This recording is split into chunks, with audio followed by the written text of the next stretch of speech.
Hi, my name is Akiva Goldman, and I'm an attorney with Goldman Associates. And today I'd like to talk about international divorce and what we can do to help you out if you're in that situation. You know, a lot of people think that their ability to get legal help has a lot to do with where people are. I can sue someone in Macomb County if I'm here and they're here, and so that works out okay. But what if they pick up and they move to Canada? Can you still go to where you are and get a divorce? What if they move to someplace more exotic? How does that work out?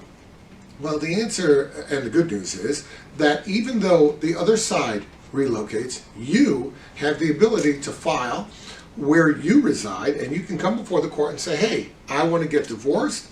My soon-to-be ex, is in Europe or is in Canada or Asia or whatever, but I still want a divorce. And the court has mechanisms by which to deal with issues of service relating to people who are out of the country. Standard service applies, so you still got to get personal service, just like if the person were local, you still got to serve them in that way.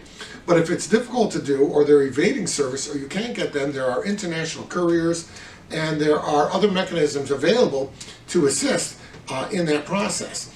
The other thing, it could come about the other way too. What if they're in some foreign country and they want to sue you here for divorce, and you get service of papers from some court in Belgium? It becomes a very interesting legal issue whether or not the court has jurisdiction over you, because that may be a place where you've never set foot in your life.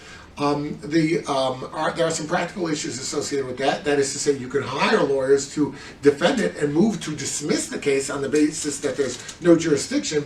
But notice what you're doing. You're engaging law firms to fight international battles only so that you can later on fight it locally. In some cases that makes sense, in some cases not.